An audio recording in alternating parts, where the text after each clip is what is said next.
mientras que se prepara la presentación, quiero animar a todo el mundo a participar en la mesa redonda, para que sea algo realmente de participación colectiva. Los ponentes dirán alguna cosa, pero lo interesante es que todos aportemos. Por supuesto, agradecer a la Universidad de Cádiz y en particular a Andrés Santana por la invitación. Es un honor venir por estas tierras, que para mí son entrañables, ¿no? Yo tuve una experiencia, estuve viviendo un año en Gibraltar, trabajando en un barco ruso de traductor, en la clínica de Fiódorov, y tengo muy buenos recuerdos, aparte que suelo venir habitualmente, pero más que a Cádiz, a la costa, ¿no? Gaditana, a Conil y otras zonas así que me encantan, ¿no? Y el tema de mi disertación es la percepción y los estereotipos de los rusos. El título es sobre España desde el viajero tradicional al turista contemporáneo. Bueno, la imagen que tienen los rusos de lo español influye considerablemente la compleja y atractiva historia de España y su rica tradición literaria.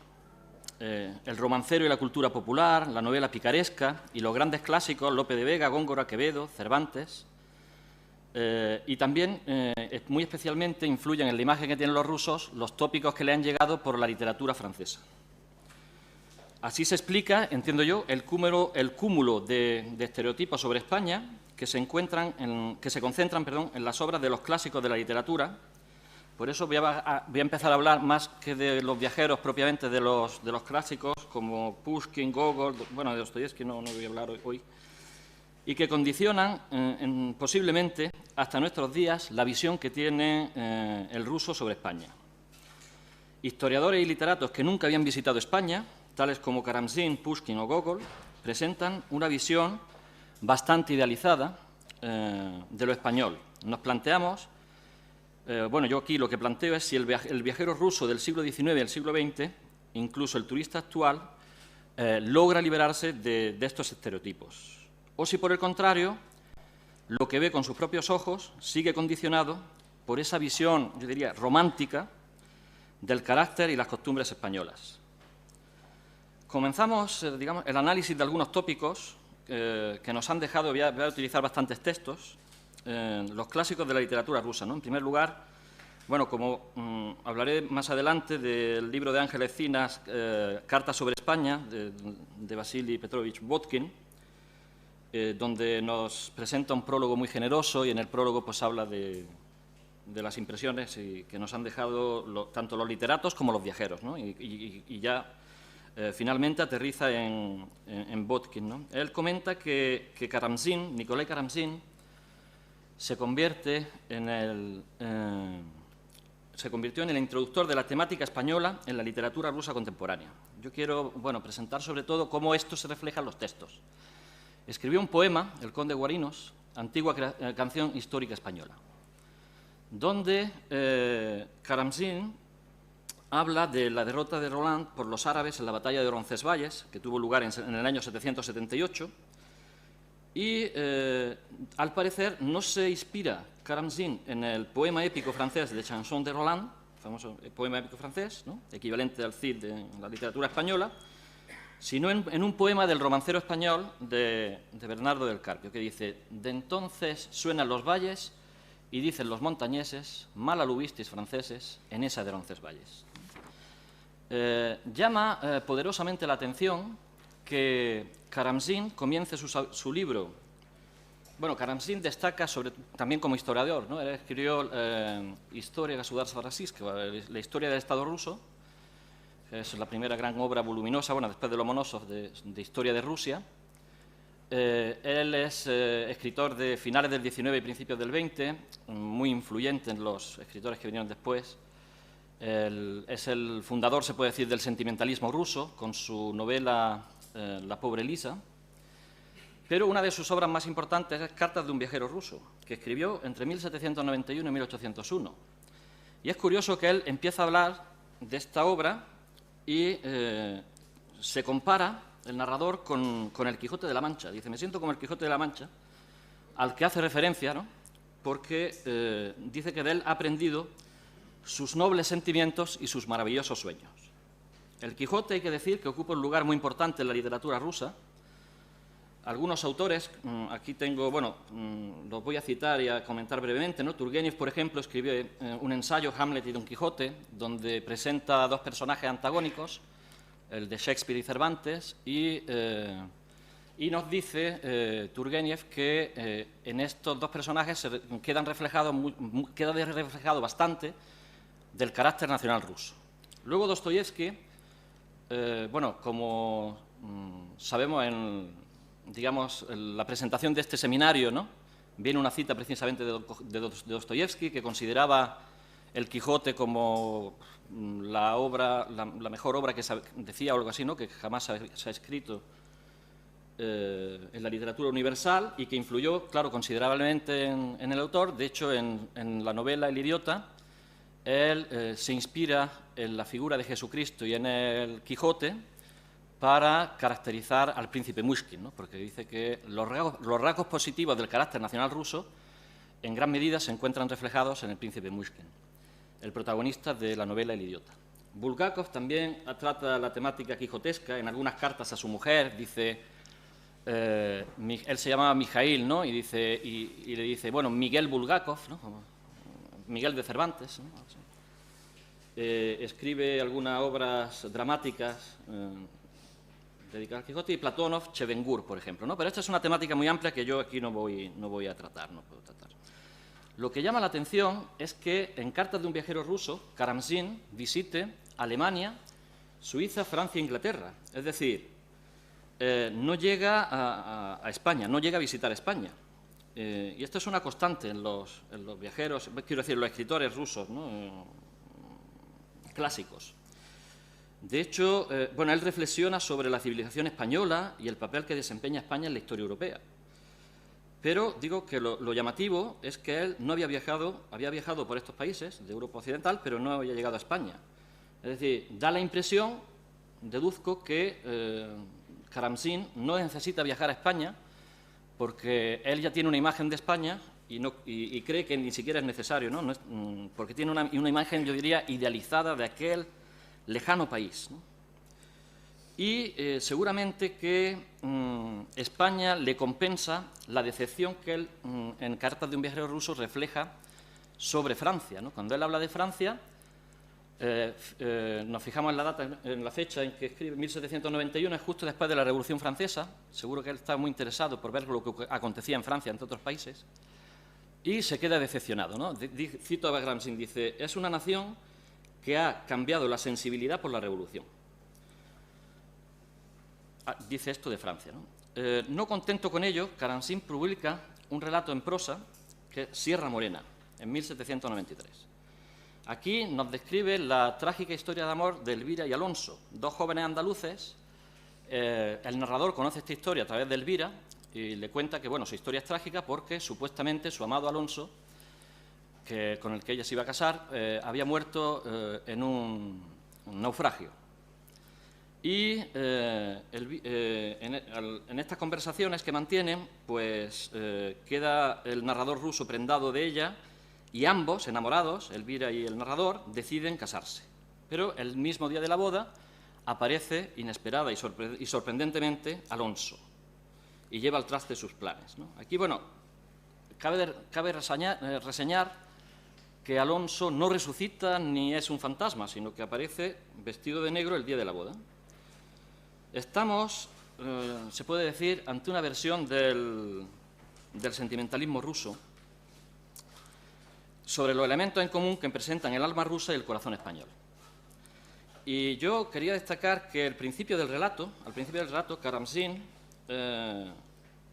nos hace una descripción, nos presenta esta creación de España, ¿no? Dice, en la floreciente Andalucía, allí donde se escucha las orgullosas palmeras, es una traducción que he hecho yo improvisada, donde exhalan un agradable olor los arrayanes, donde las aguas del majestuoso Guadalquivir fluyen lentamente y donde se erige Sierra Morena con su cima cubierta de romero. Es decir, esta descripción otorga un colorido que marcará, se puede decir, el inicio de la imagen idealizada y romántica de España en las letras rusas. Claro que el turista ruso actual, acostumbrado a los ríos que tienen en Rusia, ahora veremos cómo el Guadalquivir aparece, ¿no?, constantemente, pues se queda decepcionado habitualmente porque cuando viaja, por ejemplo, a Sevilla y ve el Guadalquivir y lo compara con los caudalosos ríos rusos, pues dicen, esto no es el río que yo me esperaba, ¿no?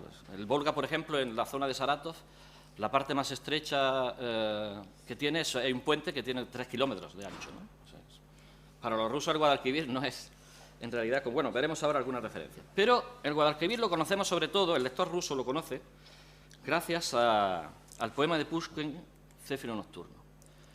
Alexander, el gran poeta ruso, el máximo representante de las letras y se puede decir de la civilización rusa, Alexander Sergeyevich Pushkin, escribe el Céfiro Nocturno. Nocной зефир струит эфир, шумит бежит Guadalquivir. Bueno, tengo el texto en ruso, en español. Céfiro Nocturno, fluye el éter, suena, corre el Guadalquivir. Y más adelante, вот взошла луна золотая, тише чу гитары звон, вот испанка молодая, оперлась на балкон. Ya ha salido la luna dorada, silencio, un sonido de guitarra, ya una joven española se ha apoyado en el balcón.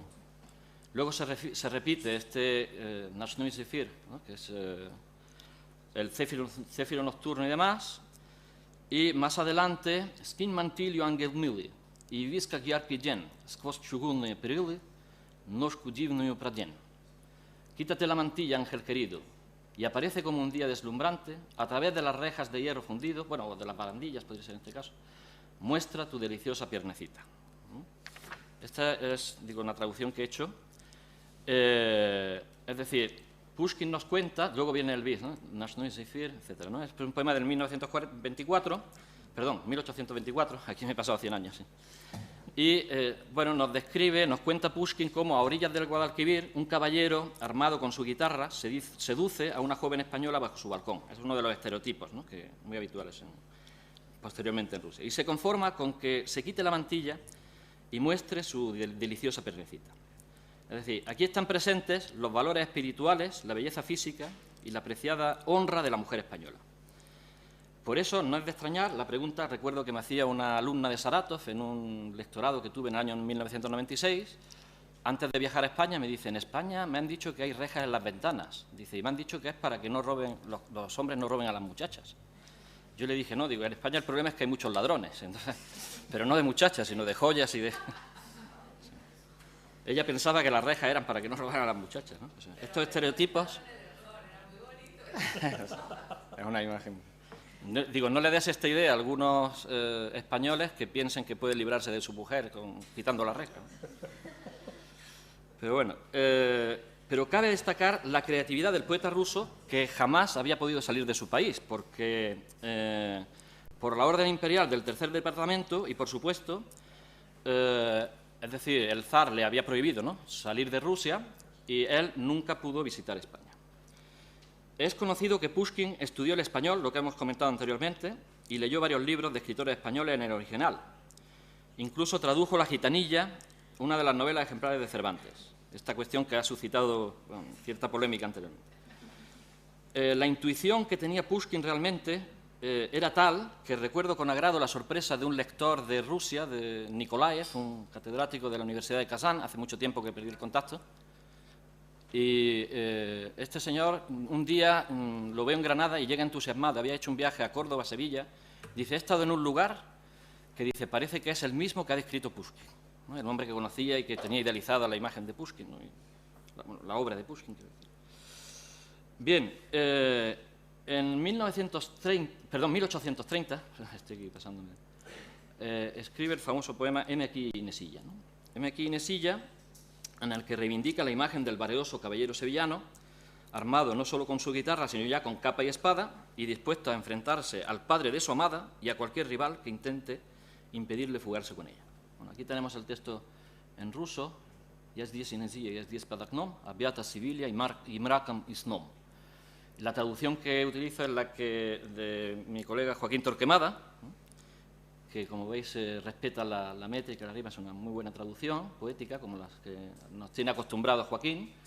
Heme aquí Inesilla, bajo tu balcón, se cubre Sevilla de sombra y sopor. Исполнен отвагой, открытым плечом, с гитарой и шпагой я здесь под окном. con capa y espada me armé de valor, saqué mi guitarra bajo tu balcón. Es un poema muy conocido en Rusia, pero que he considerado oportuno pues aquí pues presentarlo. Ты спишь ли, гитарой тебя разбужу, проснется ли старый, мечом уложу. Si duermes, mis sones te despertarán, si el viejo se opone, a espada caerá. Está dispuesto a cargarse al padre si no está de acuerdo con que se fugue con la hija, ¿no? Шелковые петли к окошку привес, что медлишь, уж нет ли соперника здесь. Amarra una cuerda a tu ventanal, aprisa, ¿a qué esperas? ¿Es que hay un rival? Bueno, tiene esa duda, ¿no?, de que puede haber un... Bien, la traducción, ¿no? Este es de 1830, famoso poema, aquí está. Hay otro poema de Pushkin que no lo he incluido aquí, que es Prispanka y Volgarodne, también muy conocido, ante una noble española, también de 1830, donde presenta la imagen Pushkin de dos osados y pasionales caballeros que están expectantes a que su bella amada se decida por alguno de ellos, y están con las espadas preparadas para luchar, batirse en duelo si ella no lo decide, si no opta por alguno de ellos, de los dos. Es decir, estos poemas confluyen, que aquí he mencionado, en cierta medida en la temática de Don Juan, que Pushkin trata también en su pequeña tragedia. Las pequeñas tragedias de Pushkin son impresionantes, ¿no?, de una intensidad lírica, porque son dramas en verso, ¿no?, breves. El convidado de piedra, Kamenny Gost, ¿no? Aquí trata la temática de Don Juan. Tanto en el título, El convidado de piedra, reivindica la figura de Tirso de Molina, el autor español como el inventor de esta figura de Don Juan, como con el nombre que le da al personaje le llama Don Juan, en vez de Don Juan, porque en aquella época, quiero decir, en el siglo XIX, en Rusia se conocía más la figura de Don Juan por las versiones de Molière y de Byron, por ejemplo, incluso el Don Giovanni de Mozart, que propiamente la versión española, ¿no? Ya estaba como un poco filtrado. Y Pushkin rompe con la visión o la interpretación clásica del Don Juan. El Don Juan de Pushkin ya no es un depravado seductor, sino que Pushkin nos presenta a un hombre enamoradizo que ve en Doña Ana a su ideal de mujer, en Doña Ana a su ideal de mujer ante la que sucumbe. Y en esta breve e intensa narración abundan los exotismos hispanos. Algunos de ellos impactaron en el lector ruso. Yo he seleccionado el episodio en que Laura, una de las amantes de Juan, habla con don Carlos y le dice: abre la puerta del balcón, qué sosegada respira hoy la noche, no se mueve el aire tibio, huele a limón y laurel, subrayaría, ¿no?, eso, ¿verdad? La luna brilla clara y gritan los serenos, todo en calma, y es posible que en el norte, en París, el cielo esté cubierto de las nubes, ¿no? Es decir, los olores y sabores exóticos a limón y laurel, en una cálida y estrellada noche sureña de luna llena, contrastan con el norte supuestamente nublado de París, ¿no? Es decir, para un ruso no deja de ser gracioso que hablen de París como una ciudad del norte, porque para un ruso París es una ciudad exótica sureña, ¿no?, donde el clima además es un clima bastante benévolo, no es un clima, ¿no?, tan comparado con el clima ruso. Aquí, claro, Pushkin muestra su versatilidad y capacidad para ponerse en la piel de sus personajes. Por eso Dostoyevsky dijo entusiasmado, la traducción que utiliza aquí es de Chilikov, ¿no?, de los dramas de Pushkin. Hay una traducción al español, bueno, ya hay bastante. Y Dostoyevsky dice, entusiasmado sobre esto, dice: vuelvan a leer Don Juan. Si no hubiera figurado la firma de Pushkin, jamás podría adivinar que se trata de la creación de un autor que no es español, ¿no?, ya no solo que no es ruso, sino que sea ruso, ¿no? Es decir, Pushkin también dedicó un poema a Rodrigo, el último rey visigodo, titulado Roderick. Además, Roderick, él utiliza la versión germana en el nombre, en 1835. Esto no lo he incluido aquí, pero lo que llama la atención, claro, es que es el último rey visigodo, y Pushkin, que tenía la imagen que él tenía de España, pensaba que se debía en gran medida a la mezcla de culturas, sobre todo a la influencia del Islam, ¿no?, de la cultura musulmana. Entonces, claro, para Pushkin era muy importante conocer qué es lo que ocurrió en ese momento, es decir, en el momento de transición, cuando los musulmanes invaden la península ibérica. Y trata esta leyenda, que la conoce a través de las leyendas sobre don Rodrigo, que era una literatura muy habitual en la época, digo, en España, ¿no? En España. Es decir, para comprender precisamente este. Es decir, Pushkin, el máximo representante, que es el máximo representante de la literatura rusa, pues quiero decir, no es por tanto de extrañar que lo exótico español, expresado en forma de mantillas, guitarras, puñales, espadas, capas, Sevilla, el Guadalquivir, haya calado muy hondo en la conciencia del lector ruso. En este sentido, recomiendo un artículo de los profesores, no lo tengo aquí incluido en la presentación, pero lo cito, Elena Mironescu y Ramón Magdalena, en el año 2001, en uno de los seminarios que se celebran habitualmente hispano-rusos de traducción, presentaron una comunicación que luego se publicó y se titula España y Olé, la visión de España y de lo español en la Rusia actual, que es un erudito y divertido análisis sobre los estereotipos de lo español, tiene mucho que ver con lo que yo hablo aquí, que se dan desde la literatura rusa hasta la actualidad. Clichés que más tarde serán ridiculizados, ¿no?, por algunos autores como Kosma Prutkov, del que hablaré más adelante.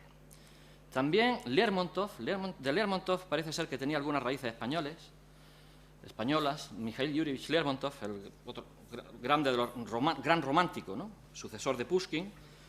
Se sabe que él escribió Los españoles, un drama teatral en verso donde narra las persecuciones de los judíos conversos por parte de la Inquisición española en los siglos XVI y XVII. ¿Por qué le interesa este tema a Lermontov? Pues seguramente porque él critica, ¿no?, él habla de la persecución de los judíos conversos en España y establece un paralelismo con lo que ocurre en Rusia, en la Rusia de Nicolás I, el trato que el zar, ¿no?, da a los judíos. Pero es en los poemas Las dos cautivas y La confesión donde reaparece la morena española y el Guadalquivir, entre otros tópicos. Yo, bueno, considero personalmente, y con todos mis respetos por Pushkin, que Lermontov en realidad, en el romanticismo ruso, es el poeta que alcanza la mayor cima, a pesar de que vivió apenas 27 años. La poesía de Lermontov en profundidad es impresionante, ¿no? Y una vez más, quiero insistir en que yo sepa, Lermontov nunca visitó España. También habla de España, no mucho, pero nunca visitó España. Pero como romántico no podía dejar este tema olvidado. Aquí tenemos a Gogol, Nikolai Gogol, el gran Gogol, que nos dejó uno de las narraciones más memorables del siglo XIX, El diario de un loco, escrito en 1835. Es uno de los relatos peterburgueses, Zapisky Sumashevcheva, ¿no? En este diario, agobiado por los asuntos españoles, el protagonista, un modesto funcionario, el oficinista Poprishin, se cree rey de España un buen día. Este es día de gran regocijo público. Hay rey en España, le han encontrado, yo soy ese rey. Me enteré de ello solo esta mañana, dice Poprishin. Así se levanta un buen día este funcionario, que estaba enamorado de la hija de su director, de su jefe de departamento, y desemboca en la locura al no ser reconocido y aceptado socialmente. En esta carta, que escribe el 43 de abril del año 2000, ya pasa de la neurosis a la locura, ¿no?, al delirio, por la fecha, aunque las fechas que utiliza Gogol en Diario de un loco pueden parecer arbitrarias, escritas por un loco, pero en realidad hay un mensaje apocalíptico detrás de estas fechas, ¿no? Y en esta carta, las ambiciones de Poprishin se cumplen al ocupar el lugar más alto en la escala social. Dice, no entiendo, continúa, cómo pude pensar e imaginar que era un consejero titular. ¿Cómo pudo metérseme en la cabeza esa idea tan descabellada? Y le sorprende la reacción de su criada. Dice Poprishin más adelante, en primer lugar le dije a Mabra quién soy. Cuando oyó que el rey de España estaba delante de ella, juntó las manos y casi se quedó muerta de miedo. La muy tonta no había visto nunca a un rey de España. Dice Poprishin. Es interesante. Y más adelante vemos que detrás de estos delirios de un loco hay una gran base real, ¿no? Porque dice, se asustó porque está convencida de que todos los reyes de España son como Felipe II, pero le aseguré que no existe el menor parecido entre Felipe II y yo, y que ni siquiera tengo un fraile capuchino en mi séquito. Poprishin llega a estas conclusiones tras haberse visto atormentado por los asuntos españoles. En una carta anterior a la carta que he mencionado, donde se cree rey de España, Poprishin confiesa preocupado. Dice, he pasado toda la mañana leyendo los periódicos. Están ocurriendo cosas extrañas en España. Dicen los periódicos que el trono está vacante y que los gobernantes tropiezan con dificultades en la selección de un heredero, de lo que resultan insurrecciones. ¿Cómo puede estar vacante el trono? Dicen que una doña debería subir a él, una doña no puede subir al trono. Es absolutamente imposible. En el trono debe haber un rey. Claro, aquí él se está refiriendo, es decir, este relato es de 1835, como he dicho, ¿no? En 1833, cuando Gogol empieza a escribir Diario de un loco, pues se conocen en la revista y periódicos peterburgueses, se discute activamente sobre los asuntos españoles porque había subido al trono Isabel II de Borbón, gracias a la ley que había aprobado Fernando VII de derogación del reglamento de sucesión, por lo cual una mujer podía subir al trono, ¿no? Y esto provocó la insurgencia a la que se está refiriendo aquí Poprishchin, la insurgencia de Carlos María Isidro, el tío de Isabel II, que desemboca en las famosas guerras carlistas.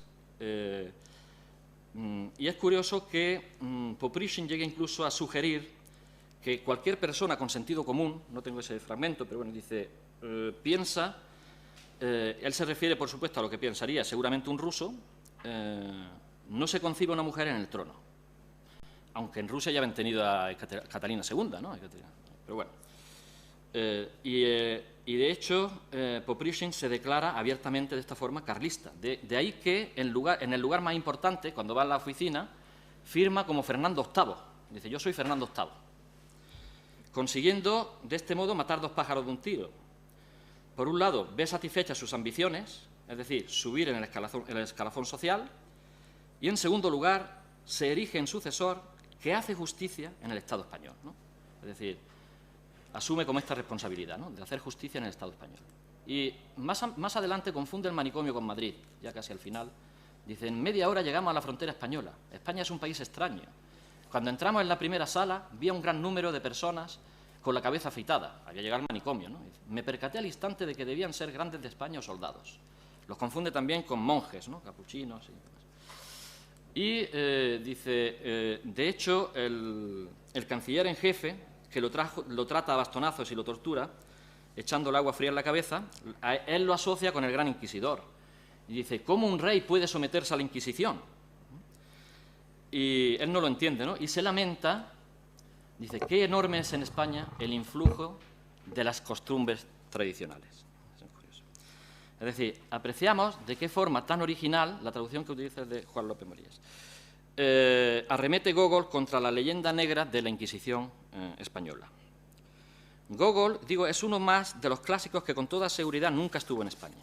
A este respecto, por ejemplo, comenta Ángel Encinas que una señora rusa, Alexandra Smirnova, mantuvo una conversación con Gogol y luego en sus memorias habla de cómo, hablando con Gogol, le dijo Gogol, no, si yo estuve en España. Dice, pero ¿usted cómo estuvo en España? Si nunca ha hecho referencia a ello. Dice, es que, bueno, que haya estado en España no quiere decir que tenga que hacer referencia. Y ella al principio no se lo cree, ¿no? Y bromeaban diciendo, bueno, cuando estuve en España, ¿no?, decía Gogol cuando hablaba con esta señora. Y después parece que la convence. Dice, sí, realmente estuve en España. Gogol estuvo en España y mantuvo relación con Botkin, pero claro, como ni Botkin hace referencia a Gogol, ni en ningún momento Gogol a Botkin, pues es dudoso, yo creo que es poco probable que Gogol visitase España. En la imagen que tienen los rusos de España influyó también bastante la literatura francesa. Por ejemplo, la investigadora Natalia Van Hanen escribió un artículo muy interesante, La imagen de España en el espejo de la literatura rusa, donde dice que los rusos lo copian, la imagen que tiene España, de los franceses. Así se explica que hasta el día de hoy, por ejemplo, se utilizan los tópicos, los rusos siguen llamando de los toreros como toreadores, Carmen, cuando se refieren al nombre de Carmen, ¿no?, porque, claro, la Carmen de Mérimée tuvo un gran éxito en Rusia, hasta el punto que llegaron a venderse cajas de bombones, frascos de colonia y jabones de calidad con el nombre de Carmen. Incluso es curioso que mi ciudad, Granada, se llame Grenada. Muchas veces los turistas, en general los rusos, me preguntan, pero ¿por qué Granada, no Grenada? Yo creo que también por influencia del francés. No es un tema que tampoco, creo que no hay mucha literatura, una explicación clara, ¿no?, por qué se llama Granada. Yo creo que es porque ha pasado al español a través de la pronunciación francesa. Y si España, dice Natalia Van Hanen, no hubiese existido, los románticos rusos hubiesen tenido que inventarla. Es decir, los románticos rusos tienen una visión bastante idealizada de España, ¿no? Una visión romántica, una visión con la que rompen, por ejemplo, Kosma Prutkov es el seudónimo que utilizan Alexei Konstantinovich Tolstói, al que ha mencionado también la profesora Irina Botikova anteriormente, y los hermanos Jemchuzhnikov escriben un poema famoso, que es Желание быть испанцем, Deseo de ser español, donde utiliza toda una serie de tópicos, y el poema hay que decir que es un poema demoledor. Dice, lo tengo en ruso y en español, Тихо над Алгамброй, un fragmento, ¿no? Дремли вся натура, дремли замок Памбра, спит Экстремадура. Дайте мне мантилью, дайте мне гитару, дайте инизилью, Castañetov Paro. Silenciosamente sobre la Alhambra duerme toda la natura, duerme el castillo Pambra, duerme Extremadura, dadme una mantilla, dadme una guitarra, dadme a Inesilla y un par de castañetas. Bueno, la traducción es de Natalia Van Hanen. Aquí, claro, este poema llama la atención del ruso sobre todo por la imagen de lo exótico, porque utiliza muchos senismos, es decir, extranjerismos, que conservan la grafía original. Es decir, palabras que para un español en la traducción pueden parecer normales, pues aquí hay toda una serie de tópicos y de palabras que en la mentalidad del ruso influyen, ¿no? Porque son muy exóticas, ¿no? Frases y palabras muy estereotipadas, ¿no? Prutkov se inventa el castillo de Pambra y lo mezcla con otros topónimos, la Alhambra, Extremadura, Sierra Morena, el Guadalquivir y el Escorial también habla de él, ¿no? Y continúa la serie con la madre o dueña que tras una doble reja amenaza con llamar al padre de la donna, de la señora, de la muchacha, quiero decir, a quien el apasionado caballero está dispuesto a tenderle una escalerilla. No faltan las bananas, la Inquisición, el alguacil y las serenatas que cantarán juntos por la noche sobre la pasión, el Guadalquivir y los toreadores, ¿no? En este sentido, quiero decir que, claro, en la traducción española se pierde todo esta gracia que provoca este poema, ¿no? En el lector ruso, por la cantidad de tópicos que utilizan los autores, bueno, con el seudónimo de Kosma Prutkov. Acaban con esta visión estereotipada los viajeros rusos al conocer la realidad española in situ. Es la pregunta que me planteo, ¿no? Y pasamos entonces ya a uno de los grandes viajeros, no el primero, pero Vasily Petrovich Botkin, que viaja a España y escribe Pismo iz España, Carta sobre España. Aquí tenemos la portada de la traducción de Ángel Encinas, que es la primera traducción que yo sepa de esta obra al español, completa, ¿no? La traducción completa. Y Botkin, por ejemplo, cuando entra por el norte de España, él había hecho un viaje a otros países, había estado también en Italia y se había quedado encantado con el paisaje italiano, ¿no? Y cuando llega a España, entra por el norte y dice, desde hace mucho tiempo ha sido proverbial la belleza de España. Desde antaño los poetas cantan sus naranjales y limoneros, se refiere aquí a Pushkin. Ahora es imposible imaginarse algo más triste que esa naturaleza. Es decir, el paisaje español no le gusta para nada a Botkin, ¿no? Y dice, el camino hasta Vitoria es tristemente pintoresco. Hay pocos pueblos. Rara vez se ven en casas solitarias, grandes y medio derruidas. Y continúa, Francia está solamente a 30 millas, pero es posible pensar que está a 2000. ¿No? O sea que esto no tiene nada que ver con Francia, que es un país muy atrasado. Uno no puede imaginarse nada más triste que Castilla, dice más adelante, un desierto monótono.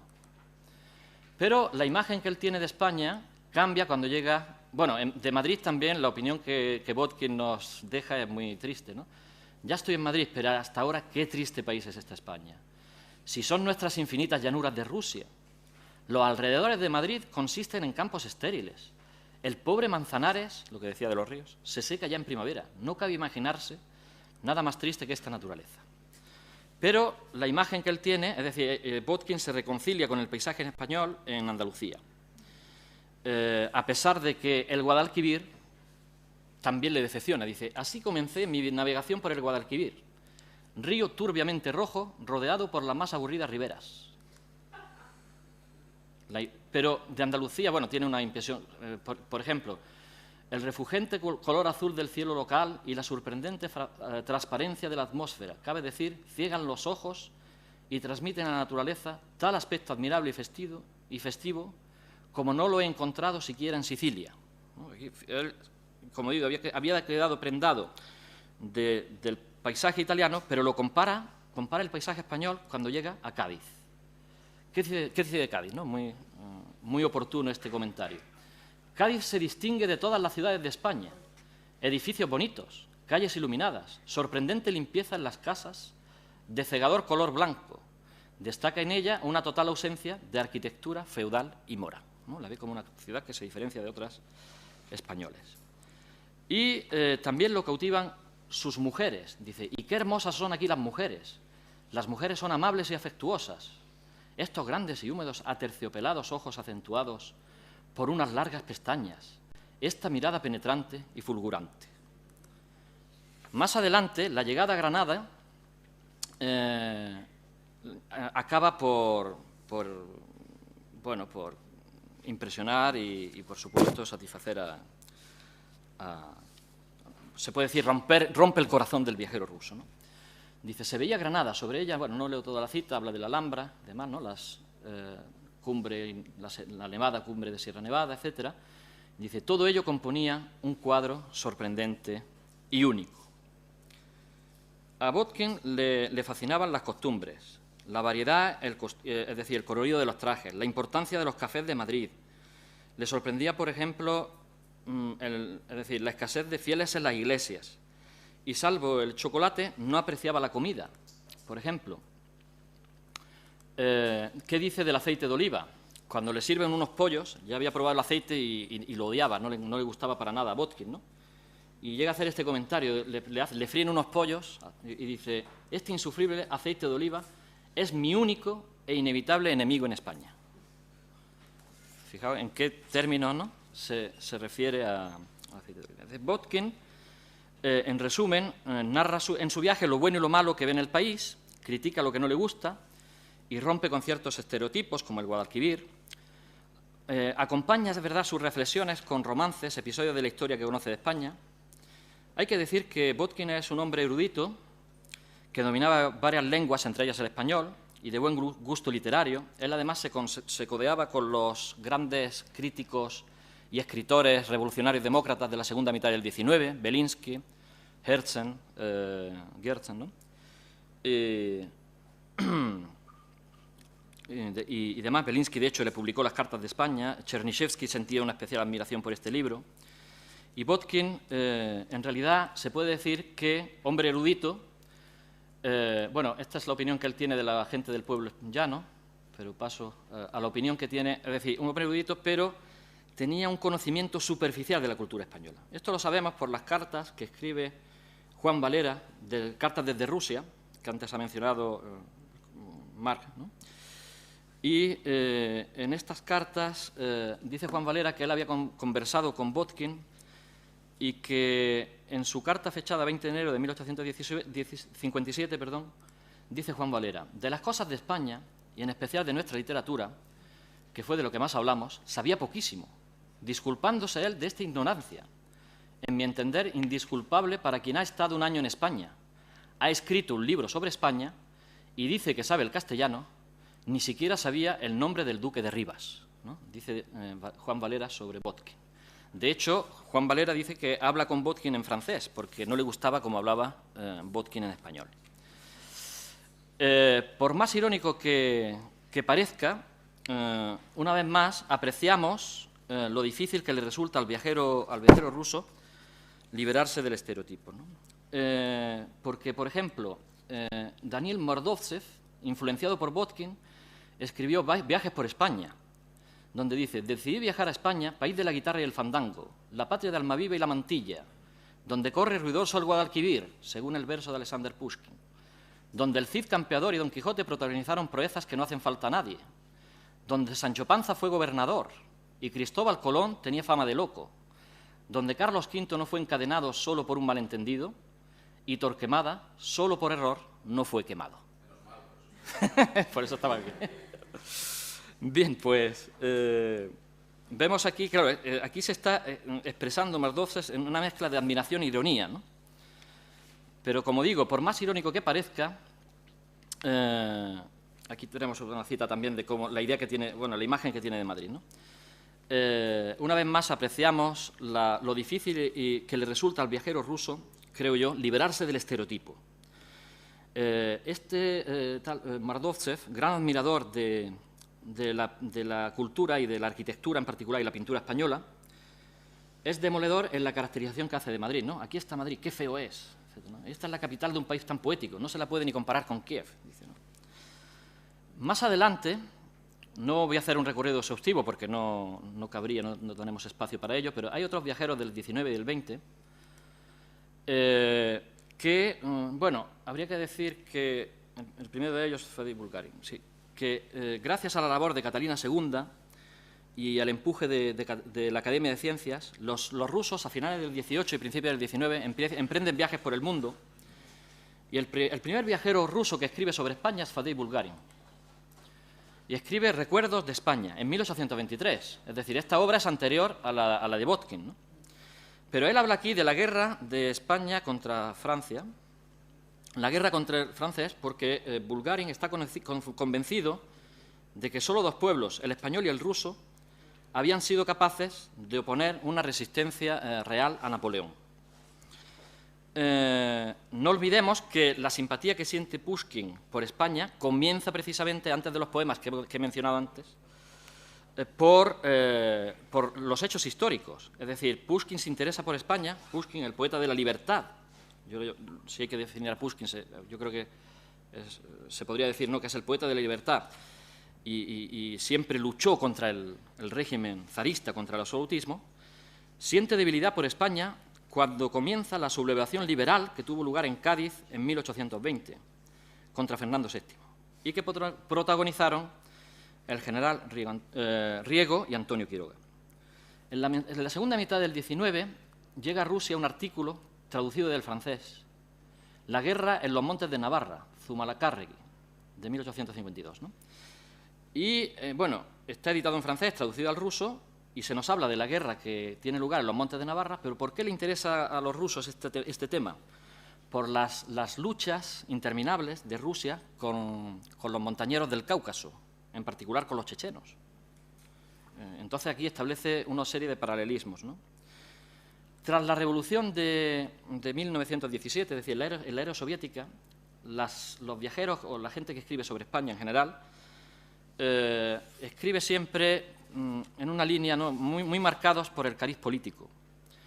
Por ejemplo, es curioso que Lev Trotsky, bueno, León Trotsky, conocido como León Trotsky, que había viajado a España de camino a Nueva York, recorrió España de Irún a Cádiz, precisamente, ¿no?, desde Francia, después de ser deportado, atraviesa toda España y escribe unas memorias que nada tienen que ver, ¿no?, se llama Děla byla v Hispanii, sucedió en España en 1926, que nada tiene que ver con las cartas de España que he comentado de Botkin.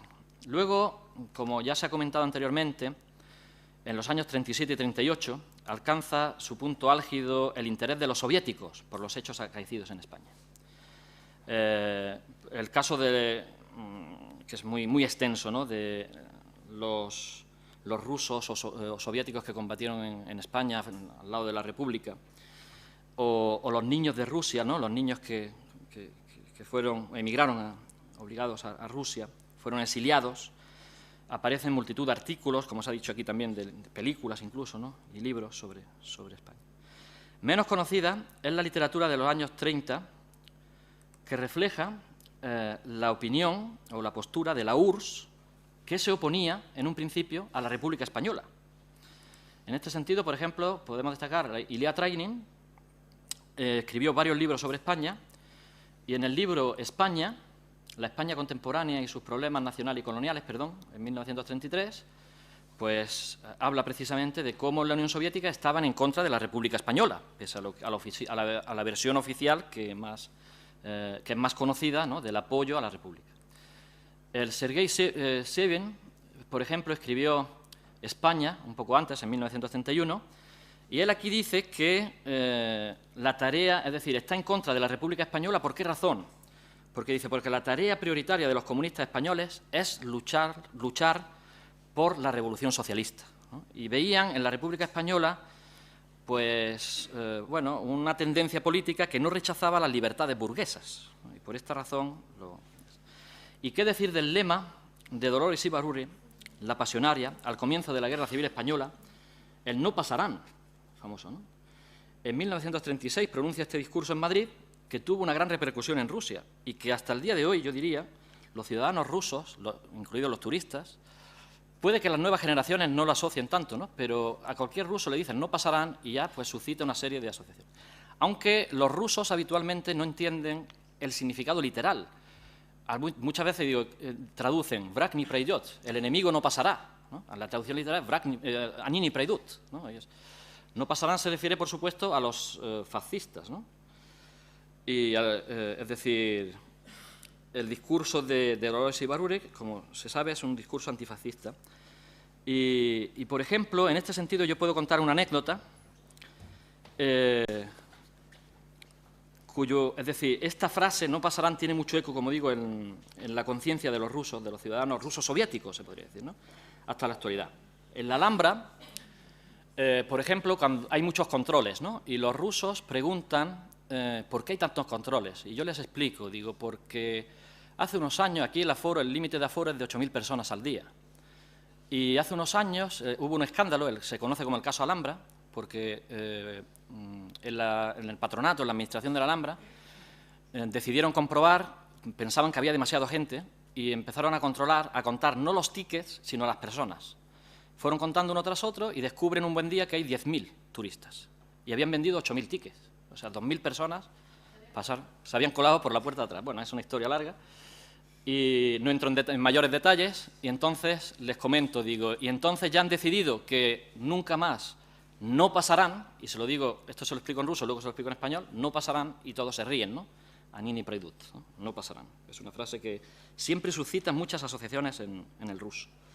De hecho, he localizado, pues se puede ver, yo creo que es fácil de localizar, en YouTube, una grabación del discurso de la pasionaria por la televisión rusa, de Mosfilm, ¿no? De los estudios moscovitas cinematográficos. Es una parte del discurso, es 1 minuto y poco lo que sale, pero la pasionaria en versión original real, ¿no? Pronunciando este discurso, con subtítulos en ruso. Es impresionante. Bueno, los rusos, además, suelen asociar a Granada con la Guerra Civil Española, debido al famoso poema de este personaje que tenemos aquí, Mikhail Svietlov, que escribió, era un poeta soviético, pero escribió varios poemas y entre ellos el más famoso fue el poema Grenada. El Granada, Grenada, Grenada Maya famoso, que lo escribió, curiosamente, en 1926, es decir, 10 años antes de la Guerra Civil Española. Pero los rusos muchas veces preguntan, hablo tanto de amigos como es una pregunta muy habitual, dice, pero Granada sufrió mucho durante la Guerra Civil. Pero claro, y les tienes que explicar, y dicen, claro, porque según el poema de Svietlov, él escribió sobre la Guerra Civil Española, y le tienes que explicar, no, esto lo escribió antes de la Guerra Civil Española. Y no es de extrañar si nos fijamos en el contenido del poema, porque dice así, «Я хату покинул, пошел воевать, чтоб земли в Гранаде крестьянам отдать».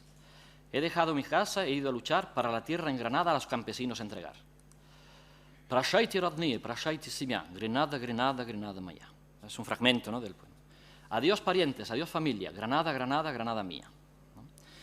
Es decir, por la letra vemos que, bueno, quería comentar que quién le iba a decir a Svietlov que la historia sobre este joven ucraniano que lo deja todo para defender sus ideales revolucionarios. Svietlov escribió este poema explica un día que se monta en el tranvía de Moscú, creo recordar, y de pronto pues le viene a la cabeza este lugar remoto, Granada, ¿no?, que es un sitio romántico, en la conciencia del ruso, ¿no? Y dice, pero él estaba entonces imbuido por las ideas, difundir las ideas del internacionalismo, ¿no? Y por eso escribe el poema, Granada. Al respecto, por ejemplo, en el artículo que antes he comentado, Mironescu y Magdalena comentan, si el poeta hubiera situado el tema en otra geografía más cercana a la visión del mundo eslavo, sin duda que el encanto y la fuerza romántica del poema serían mucho menos intensos. Es decir, es curioso que Svietlov se hizo famoso, como digo, tan famoso por este poema que hasta 20 compositores de distintos países han escrito canciones sobre el poema. Grenada se convierte en un símbolo que predijo la Guerra Civil Española, además, con 10 años de antelación. Y también es curioso que Mayakovsky le dijo a Svietlov, dice, al igual que yo seré conocido por tal poema, dice, tú vas a ser recordado por el poema Grenada. Y luego Svietlov recordaba estas palabras de Mayakovsky con pesar, porque dice, me he dedicado 40 años de mi vida a escribir poesía y al final solo se me conoce por mi poema Grenada, ¿no? Eso lamentaba amargamente Svietlov, ¿no? Bueno, otro clásico es de Sevilla a Granada, ad Sevilla do Grenade, una frase que se utiliza mucho. El topónimo, como digo, Grenada era un lugar exótico y romántico para los rusos. Chekhov, por ejemplo, recurre al tópico en La dama del perrito, Dama Sabachki. En el momento en que Ana Sergeyevna se encuentra aburrida, hastiada de la vida, le dice su amante, dice, cualquiera diría que ha venido desde Granada. Y en este momento la heroína pasa del aburrimiento al romanticismo, ¿no? Al escuchar a su amado, ¿no? Cuando le dice que cualquiera diría que ha venido desde Granada, Grenada además, ¿no? Dice, desde ese lugar tan romántico. Raro es el ruso que no tararea o que no conoce el poema. Yo tengo multitud de amigos y, por supuesto, los turistas también suelen hablar y conocen Sevilla y Granada gracias a este poema. En realidad, pero no tantos conocen de dónde viene. Ad Sevilla do Grenade vtiham subrakenache, que antes también ha citado la profesora Irina Botikova, razdayutsa serenade, razdayutsa stupniche. De Sevilla a Granada, en la quietud de las noches, se escuchan las serenatas y el ruido de las espadas, ¿no? Es decir, digo que no tantos rusos conocen que esta era la música, la ópera de Tchaikovsky. Él adapta una serenata del drama en verso Don Juan de Alexander Tolstoy. Bueno, hay que decir que no es Lev Tolstoy, el famoso Lev Tolstoy, ¿no? Sino Alexander Konstantinovich, que escribió bastante, o trató bastante también la temática española. Y escribe este drama, digo en verso, Don Juan, y esta exótica serenata, esta es más bien conocida gracias, sobre todo, a la novela breve de Bulgakov, Corazón de perro, donde se nos cuenta cómo un científico hace una operación revolucionaria, ¿no? Justo después de la revolución, que convierte a un perro en persona. Y este perro es un bolchevique, ¿no? Es decir, es una metáfora de la revolución, pero claro, Bulgakov aquí transmite mucho más, ¿no? Por supuesto, si no sería un panfleto, es una obra literaria en todo. Y entonces, digo, en Corazón de perro hay varios momentos en los que el protagonista, bueno, digo, este científico está cantando o tatareando Ad Sevilla do Grenade, ¿no? Y yo creo que los rusos lo conocen no tanto por la obra literaria, aunque también, pero sobre todo por una adaptación del cine soviético que es un clásico del cine, que es Corazón de perro, ¿no? Bueno, me queda muy poquito, ¿tengo 5 minutillos? Sí, porque ya me estoy pasando. ¿Qué pasa con estos tópicos? Por ejemplo, en los titulares de la prensa nos encontramos Od Sevilla do Dinamo, desde Sevilla al Dinamo, hasta el Dinamo. En el 25 de marzo del 2008, el periodista Vasily Smirnov lamenta que Alexander Kryzhakov, que había brillado como jugador del Sevilla, ahora juegue de suplente en el Dinamo de Moscú. Está hablando en realidad de la Liga Rusa, ¿no? Y dice, entonces, Od Sevilla do Dinamo, ¿no? Fijaos la frase. En otro titular, Fútbol od Sevilla do Petersburgo, el fútbol desde Sevilla a San Petersburgo.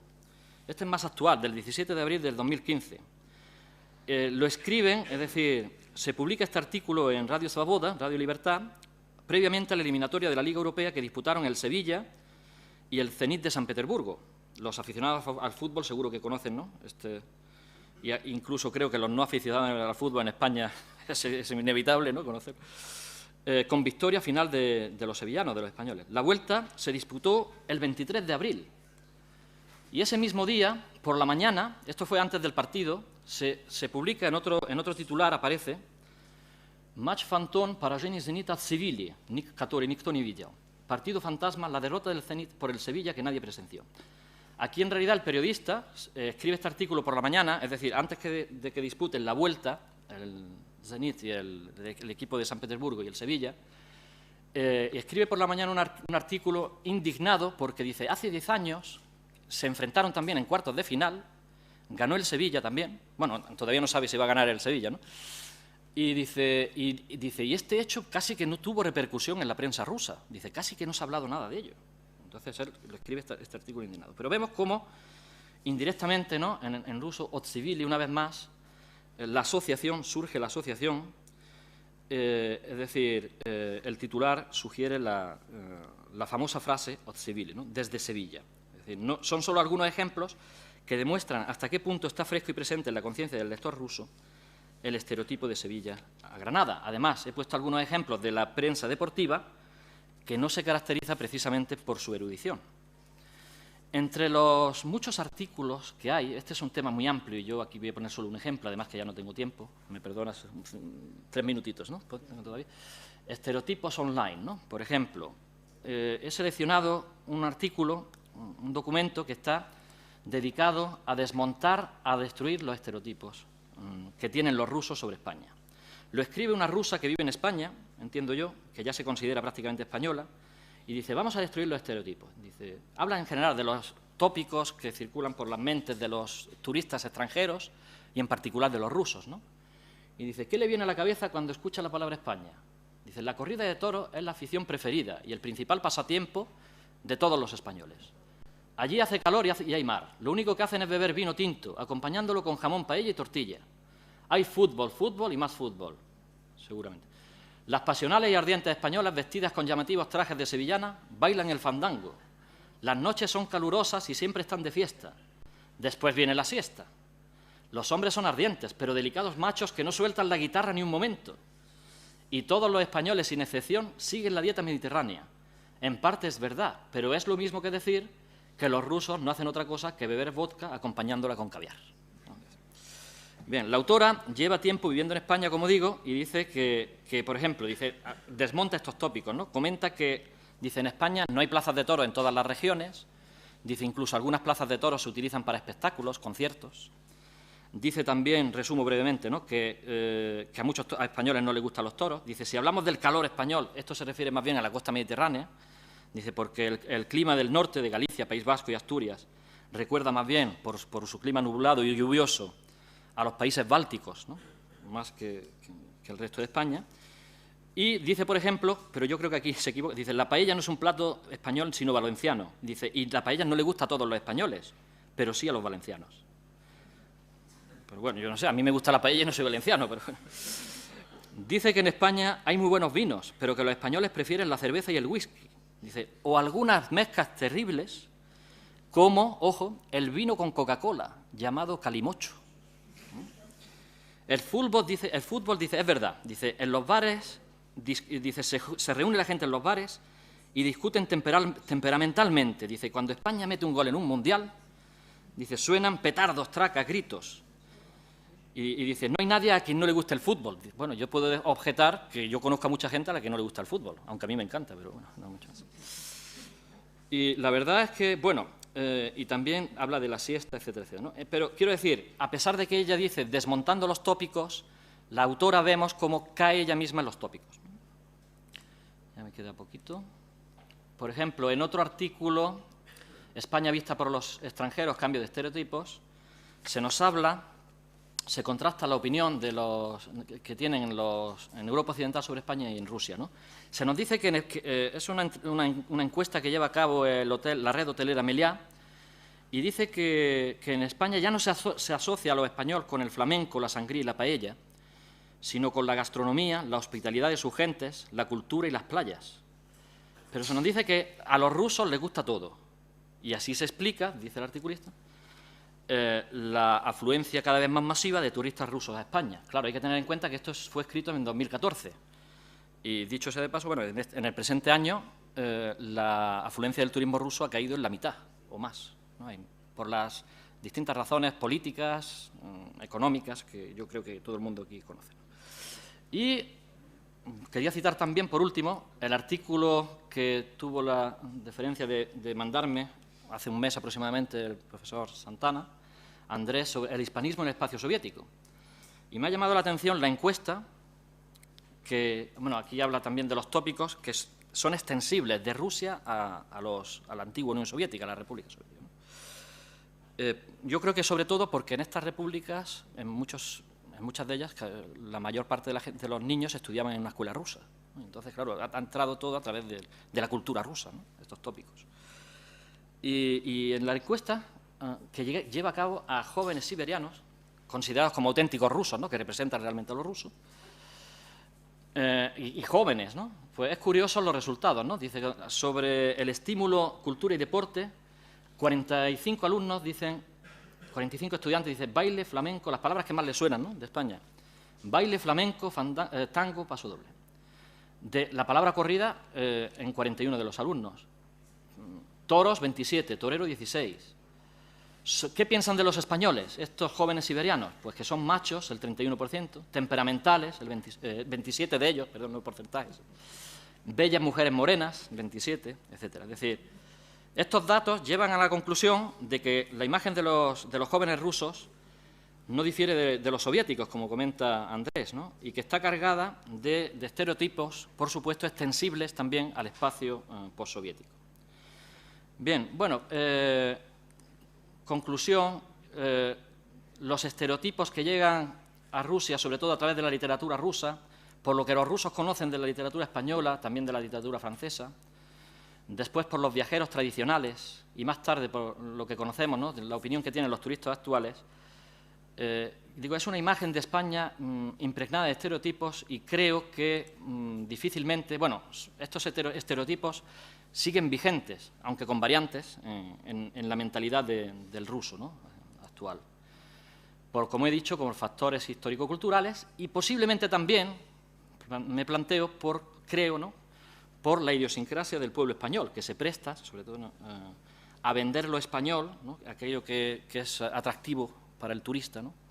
Entonces yo creo que este también es un factor que hay que tener en cuenta, ¿no?, que influye en la imagen que tienen los rusos de los estereotipos.